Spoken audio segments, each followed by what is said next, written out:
Share.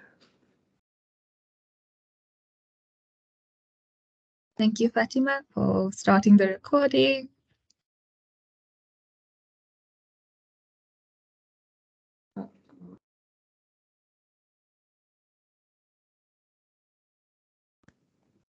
There we go.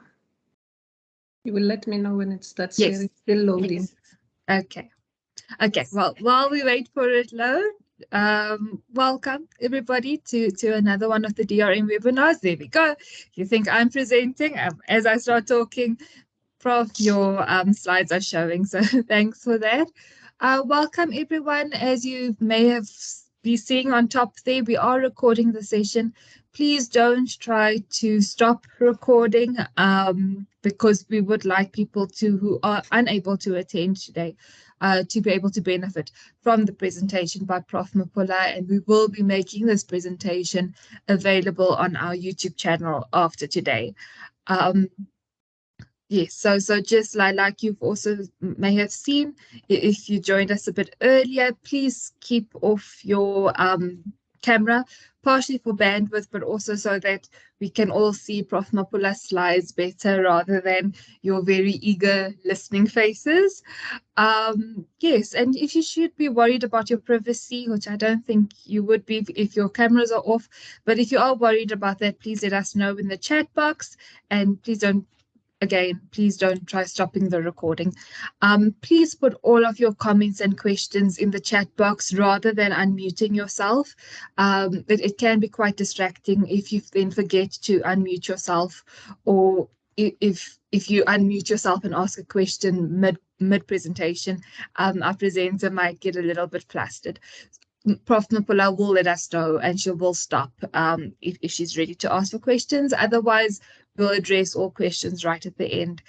I would also really like to thank Ms. Peters for assisting us with the recording of this presentation. For those unfamiliar then, Prof Angelina Maphula, everybody on the call, you guys are really very privileged to hear from such an expert.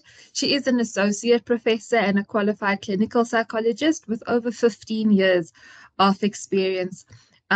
She has been a member of the Human and Clinical Trials Research Ethics Committee in the Faculty of Health Sciences at the University of Venda, and she contributes to clinical supervision of students in training.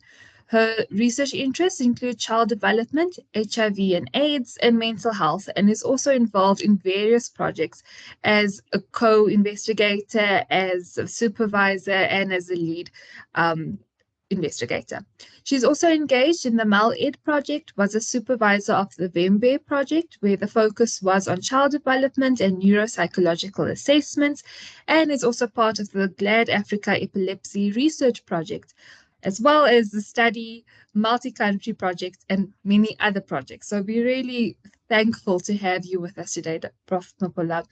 Prof has also received the World Innovations Purgatory D43 training grant to complete a PhD study that focused on the influence of caregiving on child development, and is currently busy with her postdoctoral studies as a fellow under the Podiso project, which is hosted by the University of California. Her focus there is on trauma and mental health. Prof Maphula's work extends to the community research, and if you tune into SABC radio often enough, you'll also hear her talk there and provide expert presentations. She really is a renowned presenter, both in the research fraternity, social health, and life skills related topics. Thank you so much today, Prof Maphula. From all of us at the DRM and all of us attending today, we're truly privileged to be learning from you today. Thank you so much, Chair Pageza. Appreciate it. Are you still able to see my slides? Yes, we can. Thanks, Prof. So I would like to say to the DRM, it's really an honor to come here and talk to everyone about qualitative data collection, specifically zooming into focus groups. So although we'll, speak a little bit about interviews, and I think this is a very critical phase or critical stage in research, because this is where we basically get our data before we can even start analyzing the findings and share or disseminate. So I'm going to be taking you through the qualitative data collection specific to interviews and focus group. And this presentation basically will touch on the interviews, the purpose of interviews.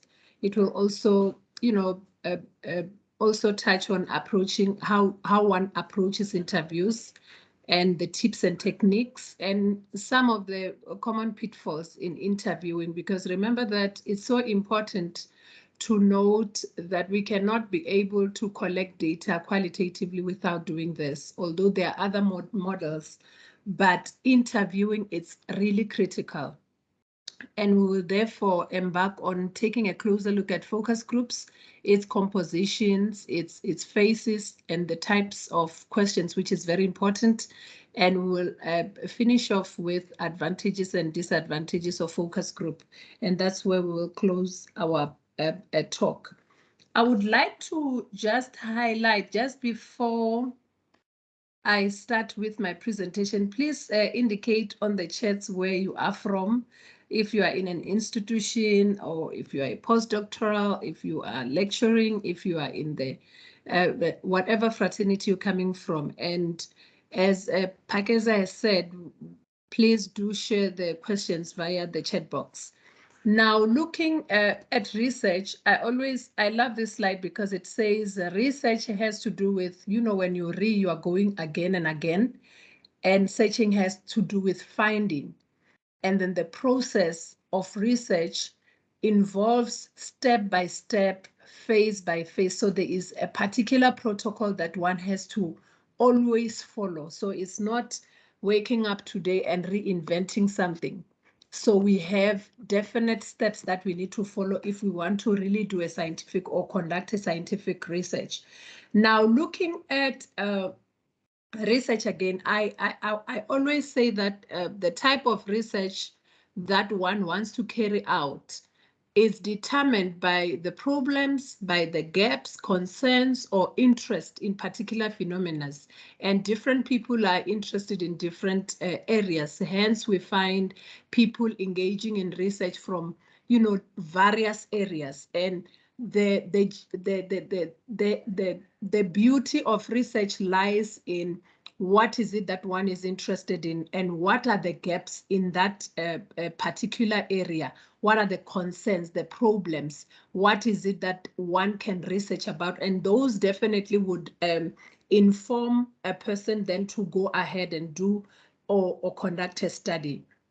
Now, just moving on to introduction to interviews, we know that... Excuse me, Prof. Is it possible for you to put your presentation on presentation mode? Is that okay? Thank you so much. All right. So now looking into interviews, you would agree with me that this is a predominant mode in the qualitative research approach of collecting data, wherein the researcher actually would exchange with either individuals or groups, as we would touch base on focus groups. And this is designed as a social relationship that is designed to exchange information between the participant and the researcher. So now the quality and quantity of information actually depends on the skills of the interviewer. That means, as a researcher, if one has to go and conduct interviews, the first thing that they need to really ask themselves, do they have the necessary skills to engage? Do they have the necessary skills that are required to conduct such an interview? Now, after those skills, one can have a theoretical knowledge in terms of how one can conduct interviews, but it's very important to also go to be practical about it. And I always say to my students and some of the colleagues, it's when you go out and do that interview, then you can be able to confidently say that you are able to conduct effective interviews. And each and every time before you conduct your interview, obviously you will go for pre-testing, where you are actually running through the tool that you are using. It might be an interview guide or interview schedule, where you then see if the questions are eliciting what you intended them to do, and if they are the participants are able to hear the questions and answer those questions. Now, going back to quality and quantity of information, as a researcher, the skills that one possesses will determine the quality and the quantity of information that comes up when one goes to conduct such an interview. Now, the purpose of interview, obviously, the researcher will be interested in a particular phenomena, and the purpose then becomes, one would want to understand the world from the participants' view as they narrate their experiences, as they narrate their perceptions. One is able to understand their world and the phenomena of interest. And obviously then, it is a meaning-making process where everything resides with the participants, because they are the one that one is going to be asking such questions for them to engage. And it involves definitely description and reflection on experiences of such participants for the particular interest or the particular phenomena of interest. Now, when we approach an interview, there are things that we really need to guard against. And the first one is one has to, look and make sure that the quality of the interview it's carried out. And how does one ensure that in practice? Is to ensure that they know what to do and what to do, and the preparation that needs to happen has been done thoroughly. I will give an example. If one is going to conduct an interview, obviously they would have had their research proposal approved ethically. They would have an approval from the institutions. And in addition to that, they will have their questions in order. They would know what they're supposed to go and do. The preparation in terms of appointments and recruitment and all the processes must be in place to make sure that when one then goes to collect that data, when that interview it occurs, every skill set it's rooting for productive and effective effective interview. Now, one will have to also familiarize themselves with the culture of the participants. I'm saying this because, as I've said, the researcher is also a tool. When you go to a particular culture, if maybe they don't, say for an example, they don't believe in, women wearing trousers, like in rural areas where I stay, then you go there wearing a trouser. When you get there, if you're going to do that interview, the person that you are interviewing, the first thing would be they will be shocked. They might even be hesitant to engage with that researcher because of how they are dressed up, because of their culture there where you have gone. So it's very important that as researchers, we are aware of cultural aspects when we go for whether it's individual interviews, whether it's focus group interviews. We need to familiarize ourselves with the culture so that we can be able, to manage better and ensure that we don't really be in opposition with their culture, the culture of the people that we are going to interview. Now, with interviews, again, it's important when one approaches an interview to establish rapport, because that is a gateway for one to gain information. That is a gateway for the conversation or for the narrative, for the participants to feel free.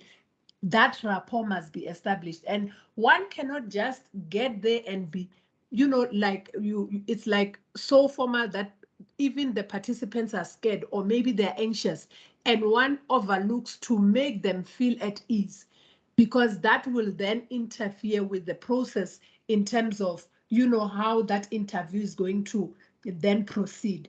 And it's very important, for the interviewer or the researcher to have the ability of coping with anticipated problems. I would pause there to say, sometimes when we talk about, say, maybe for an example, you go and do you plan to go and do your focus group. Obviously, you know that there are group dynamics. So one will need to be aware of ways that they can use to cope with such, such problems or hiccups. And also, it might also be in terms of, recording or managing large data, taking field notes, and also recording, the observations that are occurring during that interview. So a researcher needs to have such ability, because it's all those things that would combine and make a valuable data, or they will enrich the data that we go to collect. And the other thing is to guard against data contamination, where one will then report falsely, or because of one's values and standards, you find that one is adding own information that was not said. So it's very important when one conducts interviews, to ensure and guard against data contamination. One cannot add information that was not said, because that is not representative of or whatever participant had narrated. So it's very important. Now, interviewing tips and techniques. I would first say that when one goes for an interview, they must know that 80% belongs to the participants. And it's not necessarily a dialogue, because the researcher needs to allow the participants to narrate their experiences, to narrate their perception. And it's very important to ask clear questions and use the words that make sense to the participants. I would give an example.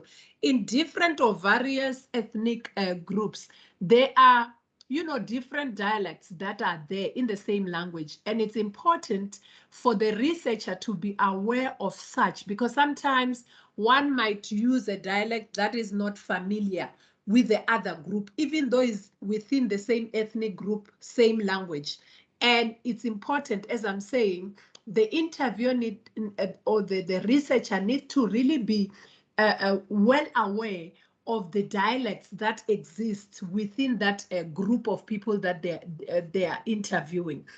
And it's also important to ask one question at a time, because many times I think there are errors that are made where one would combine two questions in one, and at the end of the day, the depth of or the quality or the quantity of data that one would get from the participants lags, because maybe the participant then forgot about the other question.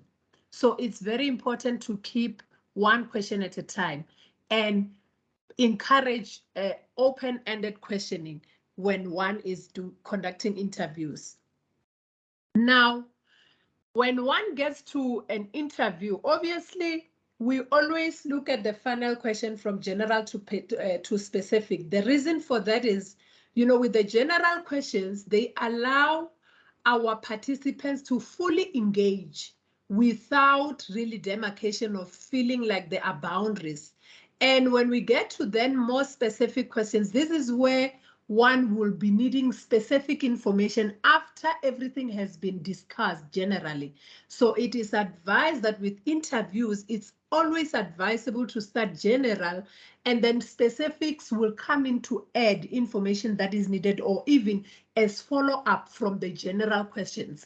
And it's always important that one must ask questions, like encourage the participants to ask questions when they don't understand, because remember that the researcher is riding or depending or relying on the data from the participants. So if it happens that participants do not understand the question, then what would happen is one would miss a wealth of information, a wealth of data. And that would mean we have conducted a superficial interview thereof. And it's also wise for researchers to avoid leading questions like, say maybe one has values, a certain value or a certain belief to a particular phenomena. It's very important to avoid leading questions, because then even participants, they are aware when, say, maybe a researcher maybe is taking a side, or maybe the manner in which we ask the question would even communicate that maybe the researcher is of this side. Then that will have an influence in terms of how they answer and how much information they give and how deep they will go in conversation regarding a particular question. And it is always important to encourage free rein, although there's, control.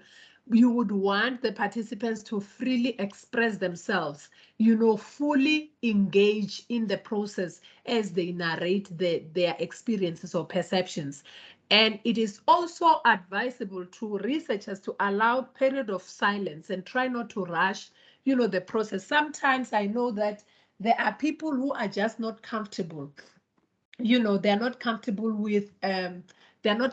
with silence. Whenever silence comes, they just want to rush in and interject. So in interviewing, it's always important for researchers to learn the skill to also allow periods of silence. Sometimes, especially in focus groups, you find that for somebody to come in, they would allow the person who was speaking to finish and make sure that they are done before they could, add or maybe even interject. So it's very important for the researcher to be skilled in terms of allowing a period of silence without, quickly interjecting. And researchers must always return to incomplete points, because this is where a wealth of data comes in. When you rephrase, or you ask again to say, can you elaborate on this? Can you add more on this? Or I heard you saying this and this. Can you elaborate further on this? Then when you return to those incomplete points, a wealth of data then comes up. Still continuing on tips and techniques, interruptions are not good, because they actually interrupt the thinking patterns also of the participants.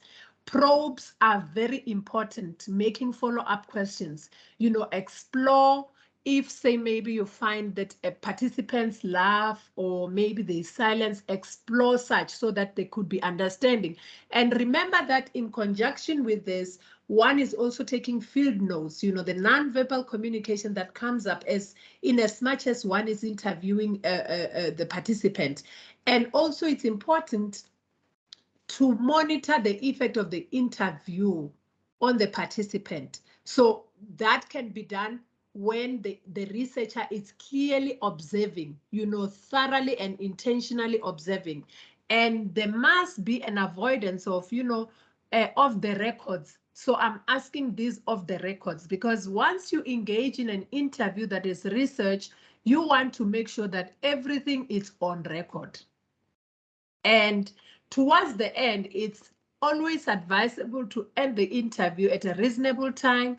So if your participants have been requested for an hour, ensure as a researcher that you stick to that hour, because when it gets to 1 hour 30 minutes, people they can bear 1 hour 10 minutes, but when it gets to 1 hour 30 minutes, when they've been requested for an hour, then it gets complicated. Some might rush answers, some might not even engage because they are thinking my time here it's finished and I have other maybe engagement or commitments. And now also, it is always important and advisable for researchers to end their interview with a general question where they would ask if there's anything else that the participants would like to say. Because sometimes, as they saying things, sometimes they are, following the questions and maybe they don't expand, or they think about something, or something comes up as they narrate something. So one would, as a researcher, it's always encouraged that you ask them if there's anything else, so that they can empty any information that they would like to share with regards to the phenomena of interest.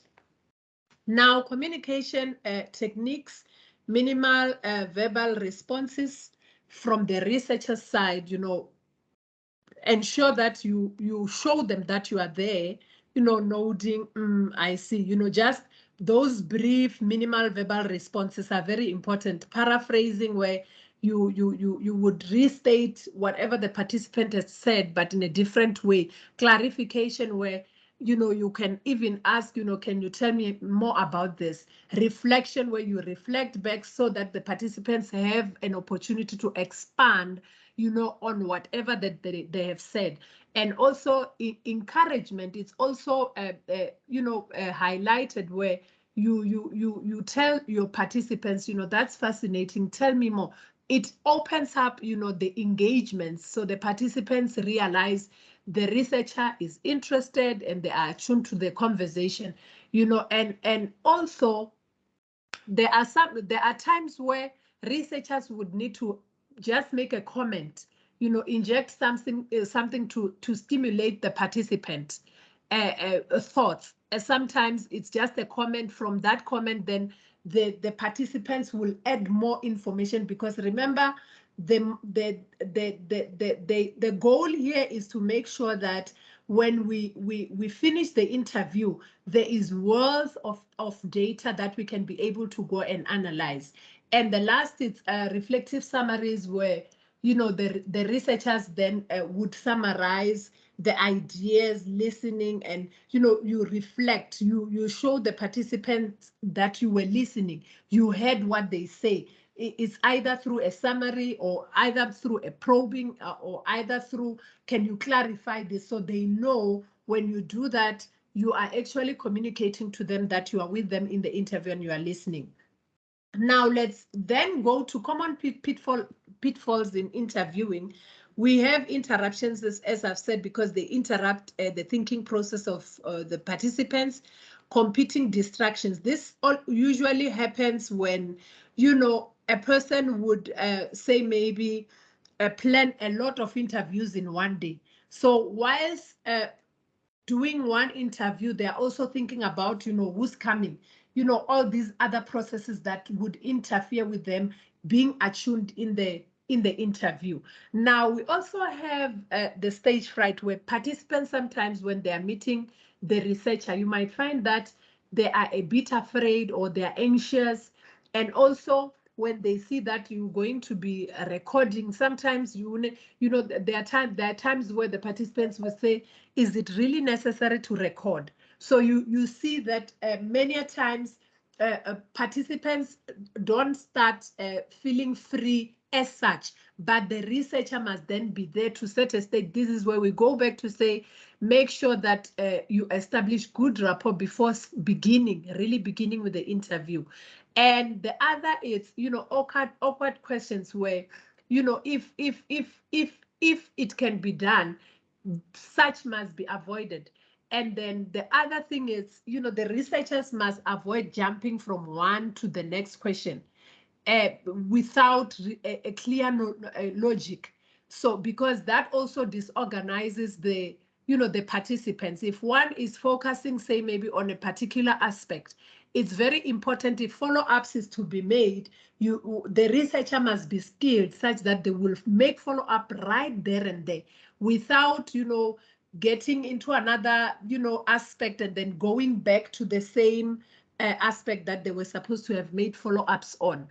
And the other pitfall is where you find that the researcher then gets into a temptation of teaching or preaching.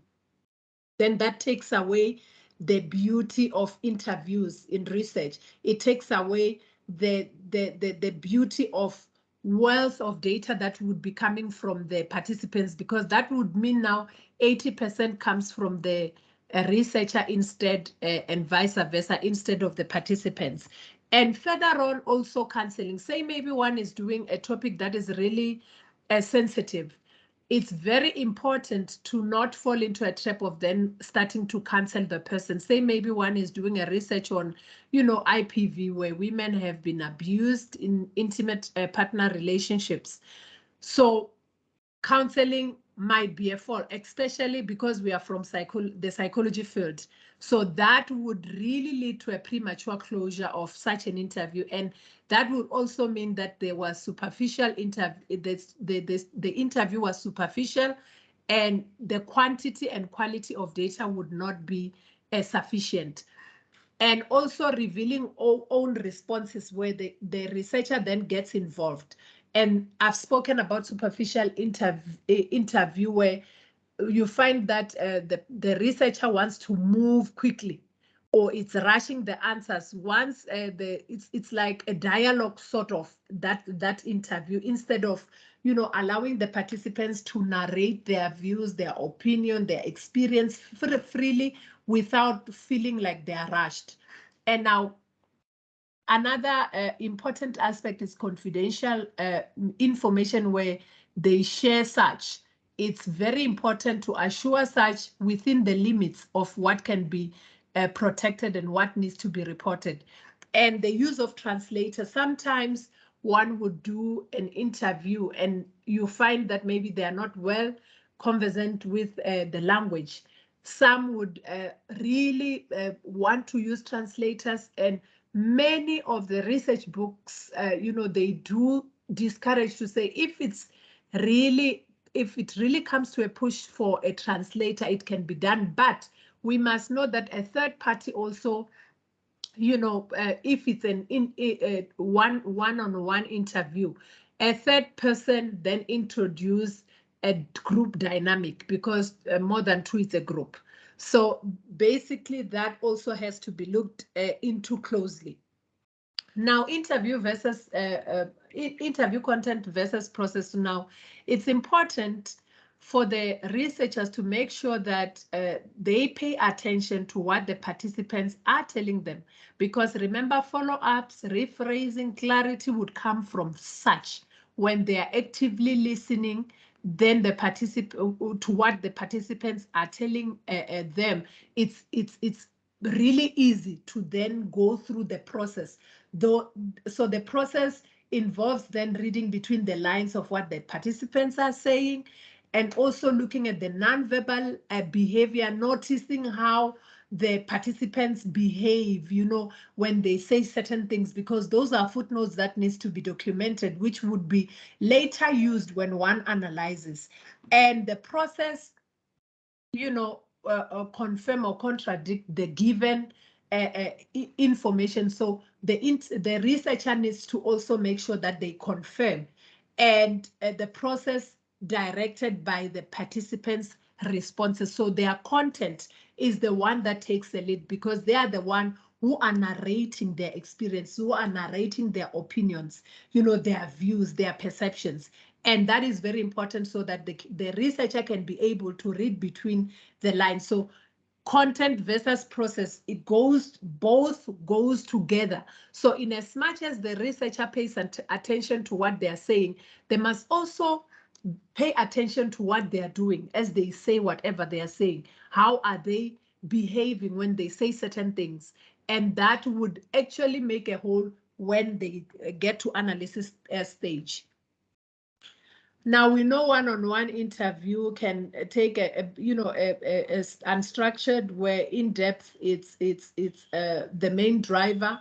So there's a main question that is asked, and then participants allowed to freely speak their opinions, their narrative, their perception with regard to the topic of interest. And it can also be semi-structured, where it's a bit organized. There's it allows flexibility, but there is a guide that is there, although it might not follow the same shape. And structured then would follow a particular structure. And we must know that with interviews, it could be through a telephone, it could be, now there's an introduction of, email interviews, where we would obviously audio tape, field notes are taken, as well as the observations that one is also seeing as they take such interviews.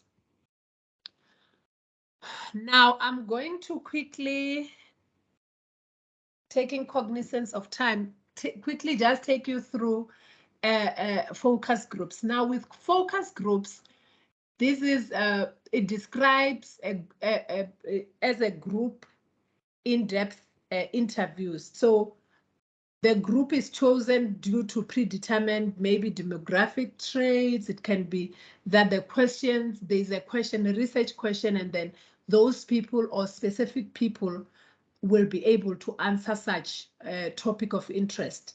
It comprises of small number of individuals. We'll talk about the numbers just shortly. And the purpose here is to gather data and make sure that participants, they express their opinion with regard to a specific question that is in your research aim. And it could be done unstructured way, and it elicits responses between members. Now, steps that are used in focus groups. One will have to choose a topic of interest.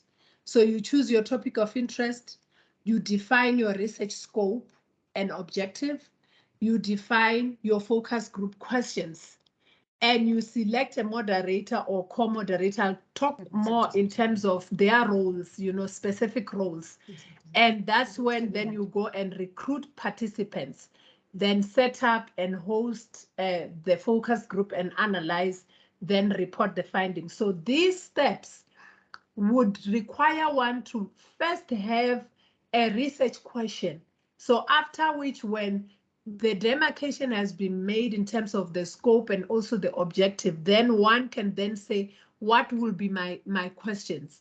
And the mode in terms of strategies that would be used. Do I want to use unstructured or structured or semi-structured? And that follows the steps. And composition, I mean, various authors talks about a variety of numbers. But as I looked through generally, some books will say 6 to 10, some will say 6 to 12 members per group. The reason why the composition in terms of numbers is important is because you find that if you have a too small group, say maybe it's 4 people, they might engage, but the engagement is not as it would be had it been maybe 6 people or 10 people. And since it's a group interview, you want to make sure, researchers need to make sure that the number is sufficient for group discussion, where people of different views will engage and exchange their opinion, their views, and make sure that people really engage. And now the other requirement in the composition of a focus group is respondents needs to be knowledgeable or experienced with regard to the topic at hand. When one goes and selects a sample, they must know that if, say, maybe one want to go for experts in vegan, they would need to really go out and then look for specific people who would give them such wealth of information about the phenomena. Now, selection must be done with caution to make sure the quality of information or the quality of data that comes in. And in group focus groups, there are group dynamics where you find that sometimes in a group there is somebody who's more knowledgeable, or maybe somebody who can speak eloquently, and loud. Maybe they are strong in personality. Maybe they are able to express themselves. Maybe they are very firm in their when expressing themselves. So such group dynamics would be met with challenges. Because in the same group you find maybe there's somebody who's not really out there and too loud, but they are soft spoken, but they do have information, they have the experiences, they possess the knowledge that the researcher is looking for, but their personality is different from the other one. So the researcher needs to really be skilled in terms of group dynamics and how that can be managed, so that the one who's loud does not inhibit responses from others, because they might feel intimidated when he or she has expressed a stand of a particular a topic, and then they are now afraid to maybe come with a different view or something. So it's very important that the researcher must manage such that it does not impede and limit data that should come in. Now, composition continuing, Now we do have, so with focus group, remember on one-on-one is just the researcher and the participants. Now with focus groups, you find we need a lead. A lead is it's a facilitator, is a person who's asking the question. So who would, introduce or who would do and ask the questions. So who's running that focus group discussion. And then there's a need to have moderators or a moderator. If not, so in the past, they would say you would have a moderator, but now, with many things coming into hand, moderators are allowed, even two in one focus group. So you would have their role. It's basically to coordinate the technology if it's used, take notes, observe the behaviors and document such so that the field notes are a wealth of data as well. Now we also have in that, as I said, where we use dual moderators, or we use dwelling moderator style, where you find that when two moderators are there, especially in participatory action research, you find that would say, okay, let's allow the other one to be, say maybe they are discussing a particular phenomena, then the other one would say, the two would take different perspectives so that participants can also engage and they know their stance. But this, as I said, this is where participatory action research is involved, where you are actually in the process with, the researchers and also the participants making a process of research. Now, sampling in focus groups, we have convenience sampling, where one would access those who are readily available. And this can be attained through, posting flyers on campus to find participants. And then obviously the group is composed. In the flyer, there is usually information on how to get hold of the researchers so that one can be part of the research.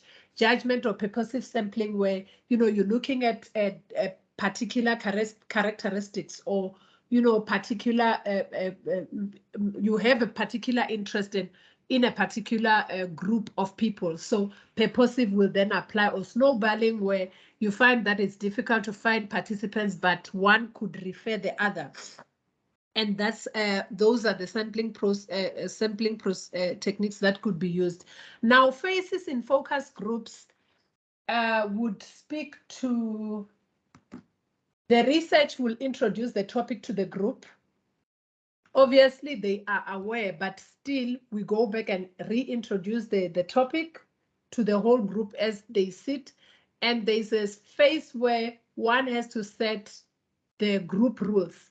And this would involve, them allowing one person speaks at a time, and how are they going to make sure that they are noted to speak and, not interrupting such things, or setting up the rules so that in the groups, everybody understands what needs to happen, the issues of confidentiality, to say, whatever that is being discussed in the group, it's not going to go outside the group, or there's no other additional discussions that needs to take place after such group has dissolved. So such rules, general rules in groups are very important so that everybody knows what is expected and what to expect as well.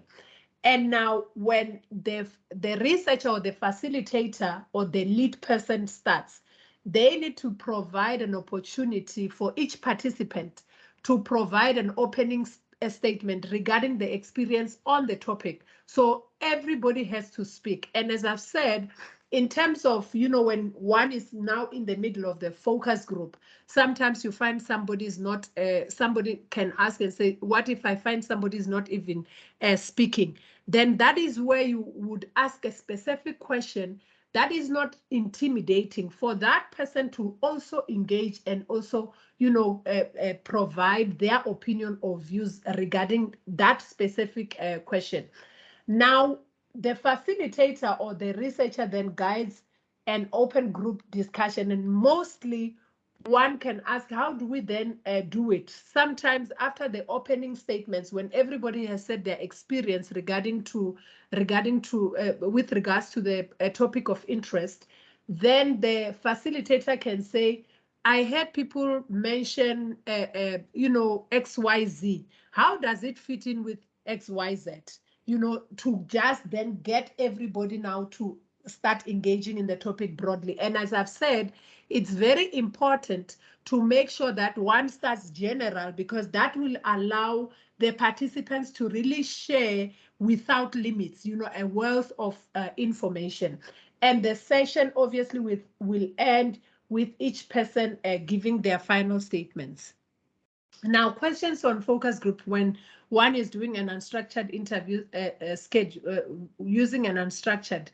It begins with general based on the aim, and then one would move into specific in order to elicit information. So various authors also discourages, if one has a structured or semi-structured interview schedule, one would, it is discouraged to have more than 12 questions, because it is said that then it looks, if it's semi-structured, then it's not supposed to be too clouded.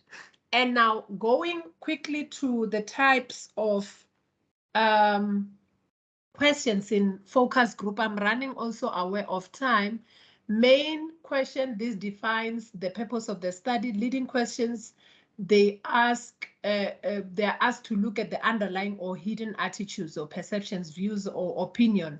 And testing questions, they rephrase the answers of the respondents in order to activate the group to react or to challenge. So this is when you have something and then you want to hear other people's views that are different, then you will use testing questions. Steering questions are used to guide the group back into the main theme. So this is where you find that maybe in engagements, as the group is engaging, discussing, then they are maybe going out of the theme, or maybe the main topic that was discussed. So in order to steer them back, then you would ask a steering question. Indirect question allow participants to discuss difficult aspects by answering the questions in terms of behavior, reaction, or feelings of other people. And this can be done, say for an example, you say maybe you show them a video. And then if you know this is a sensitive subject, then you ask them, how do you think that the people, you ask them about the behavior or reaction, their reaction or their feelings. So they are not necessarily talking about themselves, but they are reflecting their opinion, their perceptions, their views, in as much as they are just referencing to a video they've seen, or maybe a picture or a poster that you had presented. Continuing with types of questions, factual questions allow participants then to discuss controversial aspects and can also be used when the discussions becomes too emotional. So this is like, say maybe you're talking about salaries, and then people are now arguing to say we are not paid enough for the same work and same qualification. So a factual question that might come in there, it's when the researcher then asks to say, can you tell me somebody you know from a private company, how much are they earning, who possessing the same qualification and same job description you have? So now you bring facts, because people are then getting too emotional about maybe an aspect of discussion. Did I hear something? I'm almost getting to my, I'm really rushing to make sure that I finish. Emotional questions now elicit the expression of personal feelings among participants, and the researcher must be mindful not to hurt anyone's feelings. And anonymous questions, that's when the researcher asks the participants to describe their first thoughts about a specific topic, and then they wait in, so they ask them to first describe how they feel or how they think, so their first thoughts about a specific subject. Then wait in silence for any responses without disrupting the silence. So this is where you allow your participants to exhaust everything in terms of their thoughts. Continuing with types of questions, engagement questioning makes the participants feel comfortable and at ease because it engages them. You know, you ask them, like, for an example, what is your favorite food at the dining hall? So it's engaging them. They will just tell you. Exploration questions drill down to the focus of one's analysis, the pros and cons, you know. Exit questions picks up on anything you may have previously missed in your discussion. And those are the types of questions. Advantages, it offers advantages of focus group, offers data that can be collected rapidly, low cost, accommodates a wide range of setting, vast range of participants can be selected depending on the topic of interest, direct conversation that allows the researcher to clarify and elaborate, and there are moderators also looking for, you know, nonverbal cues and taking field notes, allows a discussion and consensus that can be reached regarding the research process there and there, you know, without going back.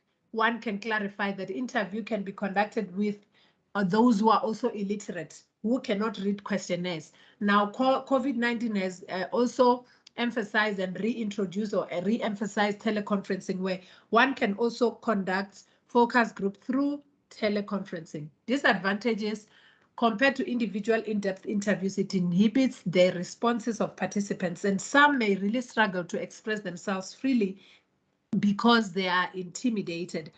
Now, this brings me to the end of my presentation. I really rushed to make sure that I catch with time, and I would allow time for questions. Thank you, Pakeza. Thank you so much, Prof.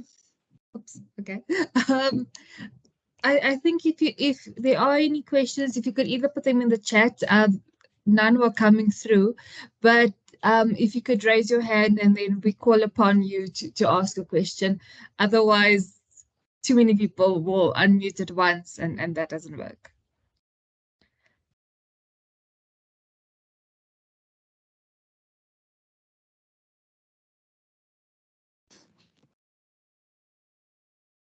Look like any hands up yet.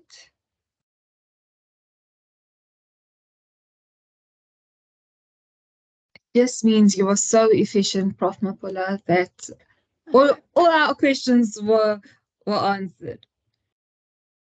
Great. May I ask a question? Of course. If somebody's not from a particular place and they would like to conduct interviews in a place where the culture is different, what advice would you give that person? So it would, you know, I think it would first depend upon what is the research question, because there are such, you know, studies that are of a sensitive nature. And when, say, maybe a study is of a sensitive nature and the person maybe is not well conversant with the language, local language, what happens then if then the language is a barrier? And when language is a barrier, we know that effective interviews also is inclusive of an effective communicator.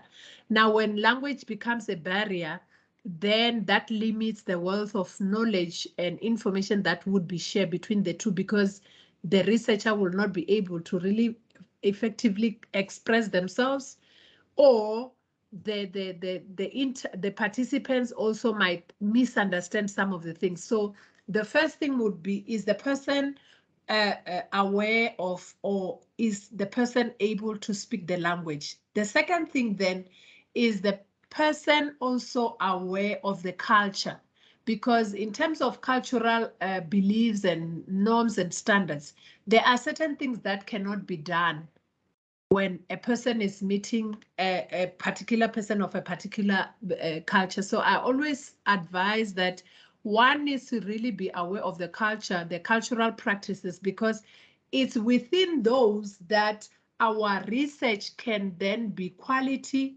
or be not quality. So, so if the researcher then knows the culture, that means they will make sure that they incorporate everything correctly before they even go to meet the participants. And my advice again is, when you go there as a researcher, ensure that you possess all the skills. And how do you make sure of that? So read up, research about, and know the positioning in terms of, context of where you're going. That will ease a lot of issues that might arise if you're not aware of such. So context, knowing the people, their culture, their cultural practices, standards, norms, and values, that would really enhance a productive relationship if somebody is to then go and collect data using interviews. Did that answer your question? Thank you so much. Esther also had a hand up. Esther's hand was up. Okay, good afternoon, everyone. Yeah, I have a question. Like, if my participant is answering the question, but she's not answering what I have asked, am I allowed to maybe repeat the question until the participant that she's not answering what I have asked? So would they be just irrelevant, answering a totally different aspect than what you've asked? Like it is irrelevant of what I've asked. So basically, I think there might be different ways to approach this. The first thing is by the time you set up an interview appointment, don't assume that the participants understand the research purpose and aim. And that is why it's important that before you even start engaging in the interview, the participants understand the research aim, purpose, and objectives, so that if they feel that they are not maybe well knowledgeable, they will tell you. It shouldn't be an aspect of saying, say maybe for an example, you go to maybe you have a topic that is inquiring about experiences of nurses in an HIV clinic, and then you get there and one of your participants maybe has just been employed maybe 2 weeks ago, or maybe even a couple of months ago. And when you get there, you are given, when you're distributing maybe flyers to recruit, they get involved in the study. They want to be part of the study. It is very important to clarify before you engage your participants. Number one, know that they understand. You must verify and make sure that they understand the purpose and the aim of the study. And you must also verify that they're eligible, because if you get a participant who just is curious about research and they just said, because I saw it, I want to get to know what would happen, then they're not going to be useful in terms of data that they will give.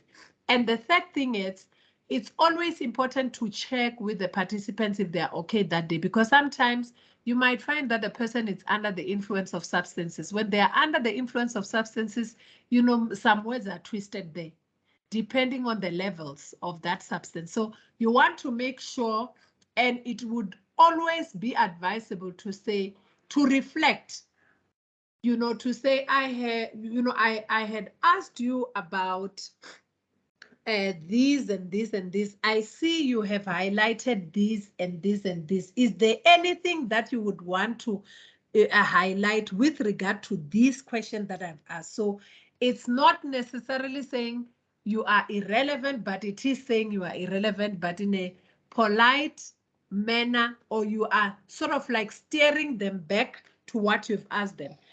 It might happen, maybe the topic is sensitive, so they are avoiding to face or answer certain things because they will get emotional. Now they choose to just, answer it in a different way, which is irrelevant for the researcher. So it will always be nice to just reflect on that, to say, I had asked this and this is what you have highlighted. Would you mind to then maybe highlight on this and this and this, in terms of repeating you? So you repeat the question, so you see if they will still come up and be irrelevant. So there are many factors that might contribute to them being irrelevant depending on topics, if it's a sensitive one, or if maybe they're avoiding to answer it, or maybe they're under substances, or maybe they just don't understand, or maybe they just don't have the capacity to understand the question, or they just do not know and they are afraid to say they do not know, and which is okay sometimes to also narrate to them. It is okay if you don't know any answer of the questions that I asked, please feel free just to indicate that you do not know, because it's also an answer. And depending on the question, I'm not sure if it clarifies your question. I think it did. I saw hands clapping. Unfortunately, we don't have any more time, but Prof, thank you so much for the session. It was extremely insightful and valuable. I'm sure we'll all agree on that. And yes, thank you everybody for attending. Thank you so much.